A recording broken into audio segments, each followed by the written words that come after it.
یہ جو ہے جو ہندوستان کی بھارتیہ جنتا پارٹی اور راشٹریہ سوائم سیوک سنگھ ہے، ان کے پاس اس وقت جو ہے پارلیمنٹ میں اکثریت ہے، تو اس اکثریت کا استعمال کرتے ہوئے ٹرنی آف دا میجورٹی. رائٹ. لیکن پریزیڈنٹ صاحب، کیا صرف اتنا پیغام دے دینا انٹرنیشنل کمیونٹی کی طرف سے، جس کا ایک بہت بڑا اثر و رسوخ ہے بھارت کی طرف، بھارت کے بہت سارے لوگ باہر جا کر کام کرتے ہیں، چاہے وہ ہمارے مسلم ممالک ہوں جس طریقے سے UAE ہے، سعودی عرب ہے، یا باہر کے یورپین ممالک ہوں، کیا صرف یہ پیغام دے دینا کافی ہے EU کی طرف سے یا باقی آرگنائزیشنز کی طرف سے، چاہے OIC ہو، یا پھر کوئی ٹھوس اقدامات کرنے کی ضرورت ہے؟ جس طرح ابھی ہم نے کچھ ہی دن پہلے چند پچھلے ہفتوں کے اندر دیکھا کہ UAE کی شہزادی نے بھارت کے مسلمز کے خلاف جو احساسات اور جذبات ہیں اس کے خلاف بات کی، قطر کی طرف سے آواز آنے لگی ہے، مختلف ممالک کی طرف سے. کیا یہ صرف آواز تک رہنی چاہیے یا ٹھوس اقدامات کے اندر بھی ٹرانسلیٹ ہونا چاہیے؟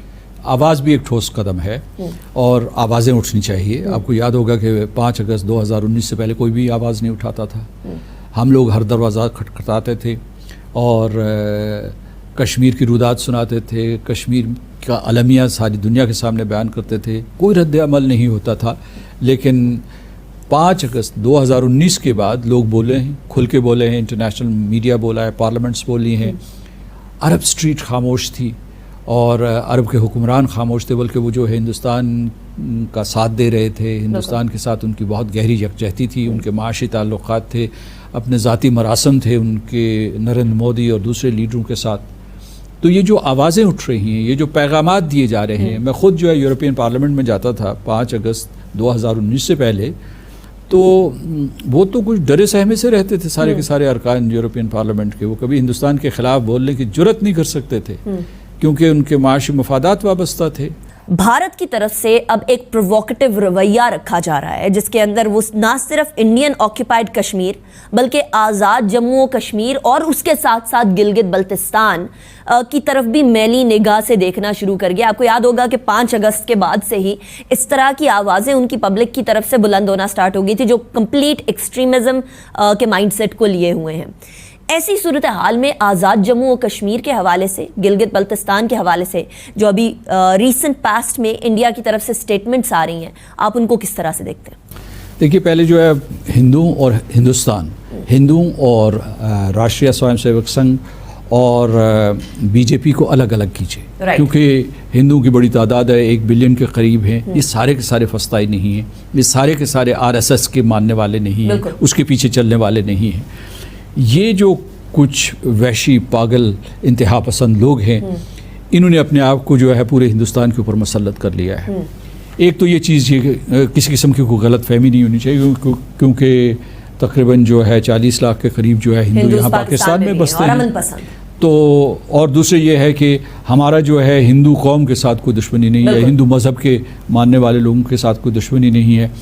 ہماری جنگ ہے اس انتہا پسند سوچ سے، وہ کانگریس کی رہی ہو جب وہ کشمیریوں کو مارتے تھے، یا وہ راشٹریہ سوائم سیوک سنگھ اور بھارتیہ جنتا پارٹی کی ہو. اچھا، آپ نے یہ کہا ہے کہ جی وہ منصوبہ بنا رہے ہیں، آزاد کشمیر و پاکستان کو جو ہے میلی آنکھ سے دیکھ رہے ہیں. ان کی پاکستان کے سلسلے میں کبھی بھی آنکھ صاف نہیں ہوئی، ہمیشہ میلی رہی ہے اور دل میں بھی بغض رہا ہے اور ذہن ان کا جو ہے منصوبہ بندی کرتا رہا ہے کہ کسی طریقے سے پاکستان کو نقصان پہنچایا جائے. ابھی جو ہے یہ خطرے کا وقت ہے. اس کی وجہ یہ ہے کہ کووڈ-19 ہے، تو ہندوستان نے جامع منصوبہ بندی کی. چونکہ مقبوضہ کشمیر میں جو ہے وہ ناکام ہوا ہے برے طریقے سے، ہندوستان میں ناکام ہو رہا ہے، معیشت بیٹھ رہی ہے.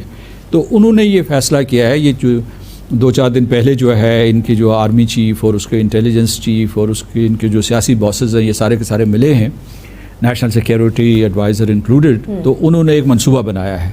انہوں نے یہ الزام لگانا شروع کر دیا ہے کہ جو نئی تنظیمیں وہاں بن رہی ہیں مقبوضہ جموں و کشمیر میں مزاحمت کے لیے، وہ پاکستان بنوا رہا ہے. آزاد کشمیر میں ہم نے لانچ پیڈز بنائے ہوئے ہیں، ہم یہاں سے دہشت گرد بھیجیں گے.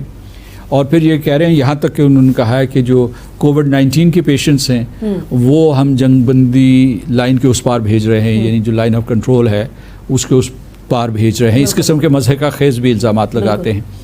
لیکن یہ واضح ہو رہا ہے، جیسے پھر انہوں نے جو ہے گلگت بلتستان اور آزاد کشمیر جو ہے اس کو موسمی نشریات میں شامل کر لیا، یہ تاثر دینے کے لیے کہ یہ علاقے ہندوستان کا حصہ ہیں. ہندوستان میں اس میں یہ مکمل کر لوں تو اس میں اس وقت 3-4 پاسبلٹیز ہیں. نمبر 1 وہ ایک فالس فلیگ آپریشن کی تیاری کر رہے ہیں. نمبر 2 وہ پورے پاکستان کے مختلف حصوں میں درپردہ جنگ جسے پراکسی وار کر رہے ہیں اس کی رفتار کو تیز تر کر رہے ہیں. تیسرا یہ ہے کہ وہ پاکستان میں انتشار پیدا کرنے کے لیے انہوں نے ایک حکمت عملی وضع کی ہے جس میں لوگوں کو آپس میں لڑانے کی کوشش کریں گے اور اس کو کہتے ہیں ہائبرڈ وارفیئر جو ہے. اور پھر یہ ہے کہ آزاد کشمیر اور گلگت بلتستان بھی محفوظ نہیں ہے. بار بار وہ دھمکی دے چکا ہے کہ وہ حملہ بھی کر سکتا ہے کسی قسم کا. تو اس وقت جو ہے ہمیں ذہنی طور پر تیار ہونا چاہیے, فوجی طور پر تیار ہونا چاہیے اور پوری قوم کو جو ہے ایک جارحیت کے لیے تیار ہونا چاہیے. یعنی کووڈ-19 کی وجہ سے ہندوستان میں کسی قسم کی کوئی نرم دلی نہیں آئی.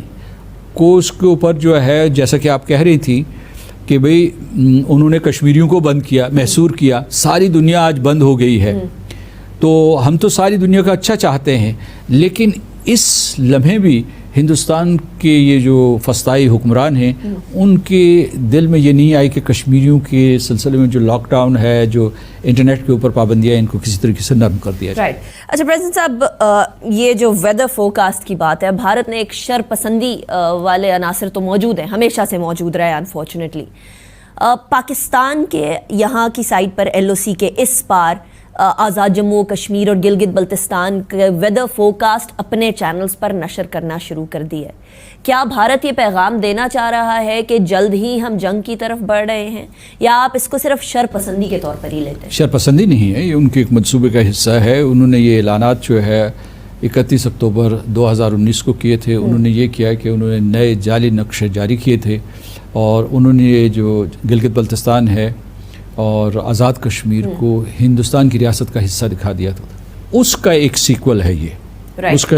اور جو میرا خیال ہے کہ حکومت پاکستان نے یا جو ہمارا میٹ ڈپارٹمنٹ ہے اس نے جو جوابی کارروائی کی ہے وہ بالکل درست ہے. کیونکہ 1947 سے لے کر اگر کشمیریوں کو یہ حق دیا جاتا تو کبھی امکان ہے کہ وہ پاکستان کا حصہ بن جاتے. ہم نے ہمیشہ جو ہے ریفرینڈم کی بات کی ہے, ہم نے متنازع علاقے کی بات کی ہے, لیکن کوئی تنازع نہیں ہے. وہاں کے کشمیریوں کی اکثریت پاکستان سے ملنا چاہتی تھی 1947 میں اور آج بھی ملنا چاہتی ہے. رائٹ. اور بلکہ پریزیڈنٹ صاحب اب اس تمام سچویشن کے بعد بھارت نے اس کو جو یونیلیٹرل معاملہ کہتا تھا بائی لیٹرل کسی زمانے میں ہوا, اب اس کو انٹرنیشنلائز کر دیا, وچ از obviously good for the freedom fighters of Kashmir. لیکن پریزیڈنٹ صاحب at this point in time line of control کے اوپر خلاف ورزیاں بھارتی طرف سے بہت زیادہ بڑھنے لگی ہیں اور ایسی صورتحال کے اندر سویلین آبادی بڑے برے طریقے سے متاثر ہو رہی ہے. میں خود LOC کا دورہ کر کے آئی بہت سارے ایمبیسڈرز کے ساتھ, اور وہاں لوگوں کے کپڑوں, فارمز, برتنوں, گھروں اور آف کورس جانی نقصان کے ساتھ ساتھ تمام زندگی مفلوج ہو کے رہ گئی ہے LOC کے اس پار. اس خلاف ورزی جو LOC کی کمپلیٹلی چل رہی ہے اور اب بڑھتی چلی جا رہی ہے, اس کو کس طریقے سے اس کا ریبٹل پاکستان کو کرنا چاہیے اور اس کو کیسے انٹرنیشنلائز کیا جائے؟ سب سے پہلے تو ہمیں یہ سمجھنا چاہیے کہ ہندوستان لائن آف کنٹرول کی خلاف ورزی کیوں کر رہا ہے. جو ہمارے پاس اعداد و شمار ہیں اس کے مطابق جنوری سے لے کر اب تک جو ہے وہ 900 سے زیادہ سیز فائر وائلیشنز کر چکے ہیں سوچے سمجھے منصوبے کے تحت.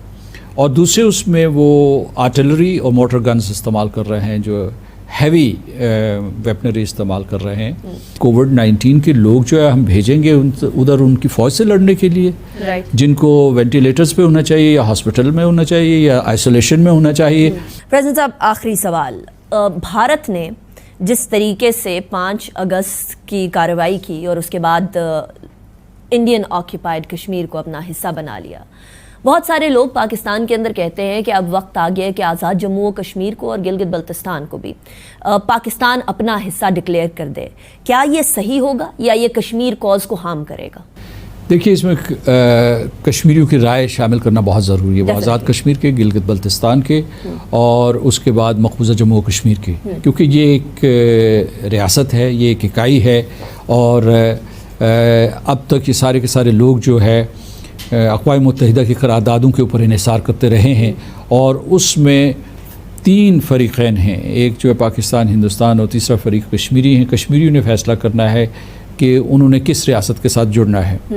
تو یہ ہے کہ ان سے پوچھنا بہت ضروری ہے. آپ کو یہ پتہ ہے کہ گلگت بلتستان جو ہے بڑے عرصے سے کہہ رہا ہے کہ ہمیں صوبہ بنا دو. ان کی جو قیادت ہے وہ یہ ہمیشہ سے مطالبہ کرتی ہے کہ ان کو نہ صرف پاکستان کا حصہ بنا دو بلکہ وہ یہ کہتے ہیں کہ اسے سینٹ اور نیشنل اسمبلی کا حصہ بنا دو. لیکن ساتھ ساتھ وہ یہ بھی کہتے ہیں کہ جو بھی اقدامات کیے جائیں وہ اس طریقے سے کیے جائیں کہ کشمیر کا مسئلہ کسی طریقے سے متاثر نہ ہو. تو کہنے کا مطلب یہ ہے کہ ہم تو اب تک جو ہے وہ اقوام متحدہ کی قراردادوں اور بین الاقوامی قانون کے پابند ہیں. اور میرا خیال ہے کہ ہندوستان کے اوپر یہ دباؤ بڑھنا چاہیے کہ وہ اپنا قبضہ ختم کرے مقبوضہ جموں و کشمیر میں. کیونکہ یہ علاقہ اس کا نہیں, یہ لوگ جن کے اس کے اوپر قبضہ کیا ہوا ہے ان کے اوپر اس کا کوئی حق نہیں. اس نے اب ان سے تمام جو براہ راست یا برائے نام جو ان کی نمائندگی تھی وہ بھی ختم کر دی ہے. تو میرے کہنے کا مطلب یہ ہے کہ یہ جو آپ نے سوال اٹھایا ہے یہ صرف اور صرف کشمیریوں کی مرضی کے مطابق ہو.